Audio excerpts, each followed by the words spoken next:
এমসবিডি এটা একটা accounting, inventory এবং ট্রেডিং সফটওয়্যার।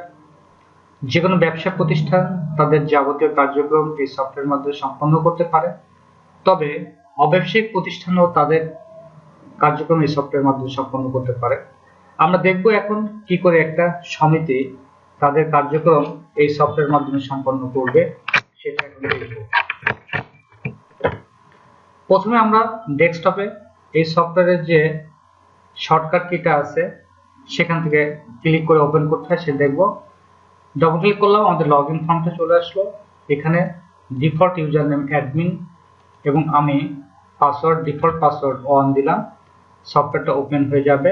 ওকে দিলে এই সফটওয়্যারটা ইউজ করা হচ্ছে জাতীয়তাবাদী আইনজীবী সঞ্চয় সমিতি তাদের সদস্যদের সঞ্চয় কালেকশন করে এবং তাদের যাবতীয় ব্যয় এই সফটওয়্যারের মাধ্যমে করে এবং বছর শেষে এই সফটওয়্যারের মাধ্যমে তাদের যাবতীয় হিসাব নিকাশ সম্পন্ন করে।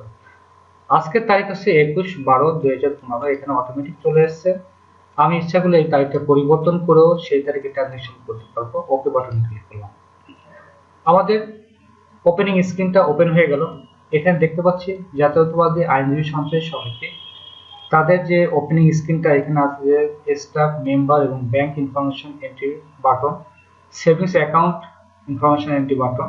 এখানে আছে ডে টু ডেজ ট্রানজাকশন বলতে বোঝাচ্ছে যে আজকে যে সেভিংস গুলো হয়েছে সেগুলো কালেকশন ফর্ম, এবং আছে হচ্ছে ব্যাংক ডিপোজিট, ব্যাংক উইথড্রল এবং bank daily journal entry form. আমরা আজকে দেখব যে কিভাবে একটা daily journal entry form entry করতে হয়। এই বাটনটা ক্লিক করলাম। এই বাটনটা ক্লিক করার পরে আমাদের যে স্ক্রিনটা আসলো এইটি হচ্ছে জার্নাল এন্ট্রি ফর্ম। এই জার্নাল এন্ট্রি ফর্মের মধ্যে প্রত্যেকটা জিনিসকে আমি একটু বিস্তারিত বলার চেষ্টা করছি। এইখানে যে বাটনটা দেখছেন এইটা হচ্ছে যে যে তারিখে আমরা ডাটাগুলো এন্ট্রি করছি তার লিস্টগুলো অটোমেটিকলি চলে গেছে। আমরা যদি সম্ভব আরেকটি নতুন তারিখের কোন ডাটা এন্ট্রি করি সেটাও এই লিস্টে চলে আসবে। তা আমরা দেখতে পাচ্ছি যে এখানে 30/12/1996 সাল থেকে ডাটা এন্ট্রি করে বর্তমানে 15 সালের 26/1 তারিখ পর্যন্ত ডাটা এন্ট্রি করা হয়েছে। তা দেখা যাক, আমি যে কোনো একটা তারিখে ডবল ক্লিক করলাম। ডবল ক্লিক করলে ওই তারিখে যে ট্রানজাকশন হয়েছিল সেটা কিন্তু আমার স্ক্রিনে চলে এসেছে। আমি যদি 31/12/1998 সালের ডাটা দেখতে চাই তাহলে এই পরিমাণ ডাটা এখানে এন্ট্রি করা হয়েছে সেটা আমরা দেখতে পাচ্ছি। অর্থাৎ যে তারিখটা আমি ডবল ক্লিক করবো সেটা চলে আসবে। নিচে এখানে দেখা যাচ্ছে যে 4টা অ্যারো বাটন আছে। এটা হচ্ছে ম্যানিপুলেশন বাটন। এই ম্যানিপুলেশন বাটনের মাধ্যমে এই তারিখে 8টা রেকর্ড আছে। এখানে দেখা যাচ্ছে এই 8টা রেকর্ডকে ফার্স্ট রেকর্ডে যাব। ফার্স্ট রেকর্ডে চলে যাবে, এটি ক্লিক করলে আর এটা লাস্ট রেকর্ডে যাবে। আর এখানে একটাই রেকর্ড আছে এই জন্য অন্য কোনো রেকর্ডে যায় নাই। তা যাই হোক, এটা করা যাবে। আর এই যে ডান দিকে যে 4টা বাটন আছে এটাও একটা ম্যানিপুলেশন বাটন। এটা হচ্ছে ডেট অনুযায়ী আপ ডাউন করবে। এটা প্রিভিয়াস ডেটে চলে গেল। এখানে ছিল হচ্ছে দেখেন 6/10/1998। এখানে যাচ্ছে তার আগের যে ডেটটা এন্ট্রি আছে সেটা হচ্ছে 6/7/1998। এই বাটনে ক্লিক করলে তার আগের যে ডেট এখানে এন্ট্রি আছে সেটা যাচ্ছে। ঠিক একইভাবে এটা হচ্ছে তার আগের ডেটে পরবর্তী ডেটে চলে যাচ্ছে, তার পরবর্তী ডেটে যাচ্ছে, তার পরবর্তী ডেটে যাচ্ছে। অর্থাৎ ডেটকে ম্যানিপুলেট করার জন্য এই 4টা বাটন। আর একই ডেটে যদি একাধিক ভাউচার থাকে সেটাকে ম্যানিপুলেট করার জন্য এই 4টা বাটন। এটা হচ্ছে শেষ ডেটে যাব, ওই যে শেষ কবে এন্ট্রি করা হয়েছে সেটা হচ্ছে 26/1/2015। এটা হলো প্রথম তারিখ, অর্থাৎ প্রথম এন্ট্রি হয়েছে 30/12/1996। তাহলে আমরা এইটুকু পরিষ্কার হলাম যে এটা হচ্ছে একই ডেটে যে ভাউচার গুলো হয় সেইগুলোকে ম্যানিপুলেট করার জন্য। এই কটা হচ্ছে তারিখ অনুযায়ী যে ম্যানিপুলেট করা হয় সেটা সেই অনুযায়ী। আমরা নতুন কোনো ভাউচার এন্ট্রি করার জন্য, নতুন কোনো জার্নাল এন্ট্রি করার জন্য প্রথমে তারিখটা দেবো। ধরা যাক আজকের তারিখটা হচ্ছে 21/12/2015। এই তারিখে আমি দেখবো কোন ডাটা এন্ট্রি আছে কিনা। এই তারিখে কোন ডাটা এন্ট্রি নেই। কি করে বুঝলাম? যখন আমরা এখানে তারিখটা দিচ্ছি, মনে করেন যে আমরা দিলাম হচ্ছে 21/12/2005, 21/12/2009, 21/12/2014 তে ডাটা এন্ট্রি আছে, বাট 21/12/2015 তে কোনো ডাটা নেই। থাকলে এই লিস্টে এটা দেখতে পেতাম। এখন এন্টার দিলাম, আমরা এন্ট্রি করা শুরু করব। এই জন্য প্রথম যেটা করব সেটা হলো অ্যাড বাটন ক্লিক করব। যদি কোনো স্লিপ নাম্বার বা ভাউচার নাম্বার দেওয়ার প্রয়োজন পড়ে তাহলে আমরা এইভাবে দিতে পারি। ধরা যাক আমার ভাউচার নাম্বার হচ্ছে 9 ভাউচার নাম্বার। এটা আমি এখানে এন্টার মারলাম, এন্টার মারলে আমার হিসাবের নামগুলো চলে আসলো। আমি মনে করেন যে একটা স্যালারি দিব, আমি এখানে স্যালারি দিচ্ছি, স্যালারি ফর কালেক্টর, যে কোনো একটা অ্যাকাউন্ট ক্রিয়েট করে দিচ্ছি, স্যালারি দিলাম। স্যালারি দেওয়ার পরে আমি এখানে চলে গেলাম কত টাকা, মনে করেন যে তাকে 20,000 টাকা স্যালারি দিলাম। পরের ভাউচার নাম্বারটা কিন্তু অটোমেটিক্যালি চলে আসছে। পরের ভাউচারে দেখা যাচ্ছে আমি একটা মেম্বার কালেকশন করতেছি বা স্টেশনারি ব্যয় করতেছি যে কত টাকা, মনে করেন যে আমি 20 টাকা স্টেশনারি একটা ব্যয় করতেছি। ঠিক একইভাবে দেখা যাচ্ছে এন্টারটেনমেন্ট করতেছে, এন্টারটেনমেন্টে কত টাকা, মনে করেন যে 30 টাকা এন্টারটেনমেন্ট করলাম।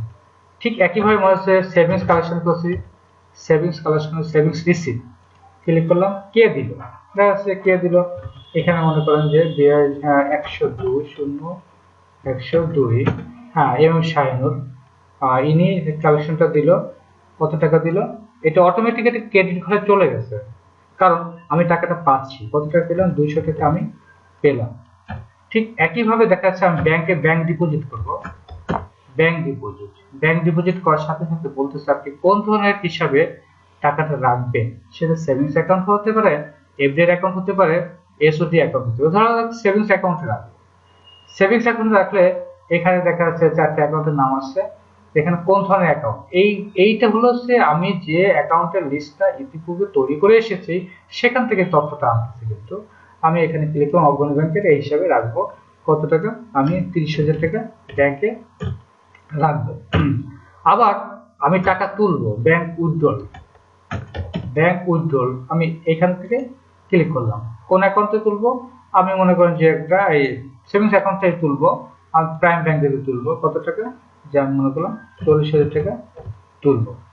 তাহলে দেখা যাচ্ছে যে আমরা একটা জার্নাল ফর্মে বিভিন্ন অ্যাকাউন্টে টাকা লেনদেন করতেছি কোন একটা নির্দিষ্ট তারিখে। তো সেইটা এন্ট্রি করার সময় আমাদের যেগুলো এখানে একটা বোঝার বিষয় আছে, সেটা হচ্ছে অটোমেটিক্যালি স্লিপ নাম্বার চলে আসছে যদি কিনা প্রথম নাম্বারটা আমি দিয়ে দিচ্ছি। আর যদি কোনো পরিবর্তন করতে চাই তাহলে কিন্তু এটা লিখে বলতে পারি যে না এটা 14 হবে না, এটা হবে হচ্ছে 19, আমি এটা পরিবর্তন করে দিতে পারি। পরিবর্তন করলে পরের যে ঘরটা আসবে অটোমেটিক্যালি তারপর থেকে আসা শুরু করবে। 20 নম্বরে মনে করেন আছে যে আমি চাচ্ছি যে একটা এক্সপেন্ডিচার করছি মিসসেলেনিয়াস এক্সপেন্স করছি, সেটা মনে করেন যে 10 টাকা। কি কারণে আমি ব্যাগটা বলতেছি যে মনে করেন যে আমি জানি না কি কারণে, সেই রিমার্কসটা আমি এখানে লিখে দিতে পারবো যে কারণে আমি ব্যয়টা করেছি।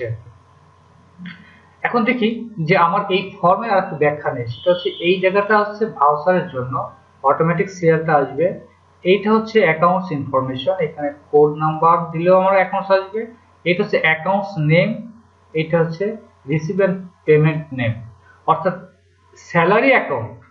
বাট স্যালারি অ্যাকাউন্ট দেখেন কত রকমের আছে, স্যালারি অ্যাকাউন্ট বাট কালেক্টরের স্যালারি, কত সালের স্যালারি আমি ভাগ করে নিতে পারছি। এটা হচ্ছে রিসিভ পেমেন্ট হচ্ছে এইটা, আর এই তিনটাই কিন্তু স্যালারি অ্যাকাউন্ট, অর্থাৎ এইটা হচ্ছে স্যালারি অ্যাকাউন্ট, এটা হচ্ছে কোড, এটা হচ্ছে তার রিসিভার পেমেন্ট অ্যাকাউন্ট ভাগ করা হচ্ছে এইভাবে আর কি কালেক্টরের স্যালারি। এখন এইটা হচ্ছে কোনো ব্যক্তির তথ্য, যেমন সঞ্চয় নিয়েছি কোন একজন সদস্যের কাছে, সেই সদস্যটা কে সেটা কিন্তু এখানে, ব্যাংকে জমা দিয়েছি সেই অ্যাকাউন্টটা কত সেটা কিন্তু এখানে, এই যে পার্সোনাল ইনফরমেশন এখানে আছে। আর কোনো ব্যাখ্যা যদি আমি দিতে চাই সেটা হচ্ছে এই জায়গাটায়, যে ন্যারেশনে লিখবো যে কালেক্টরের বেতন কোন মাসে, লিখলাম যে নভেম্বর 2015 মাসে বেতনটা আমরা দিচ্ছি, রিমার্কস আমি এটা লিখে রাখছি। সবচেয়ে মজার ব্যাপার হচ্ছে যে টাকা লেখার ক্ষেত্রে যেটা ডেবিট অ্যাকাউন্ট সেটা ডেবিটেই থাকবে, ক্রেডিট লেখা যাবে না, যেটা ক্রেডিট অ্যাকাউন্ট সেটা ক্রেডিট থাকবে, ডেবিট লেখা যাবে না। এইটা নিয়ে অপারেটরদের অত চিন্তা করার প্রয়োজন নাই, অটোমেটিক্যালি হবে। যদি কোনো অযাচিত ভ্যালু আছে, যেমন কোয়ান্টিটি করে অযাচিত ভ্যালু আছে, এটাকে ডবল ক্লিক করে উঠে যাবে, অর্থাৎ যে ভ্যালুটা প্রয়োজন নাই আমরা সেই ভ্যালুটাকে ডবল ক্লিক করে উঠে যাবে যদি সেখানে লেখার সুযোগ না থাকে।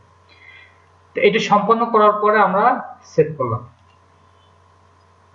দেখেন সেভ করার সময় একটা মেসেজ দিচ্ছে, একটা ঘর আছে যে ঘরটা আসছে 4 নম্বর সিরিয়ালে, এখানে বলতেছে যে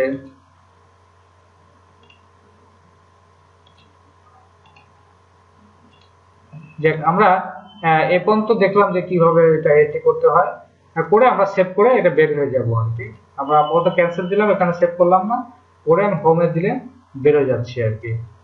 এভাবে বের হয়ে গেলাম আর কি, ক্যান্সেল দিলাম, বের হয়ে গেলাম। সবাইকে ধন্যবাদ।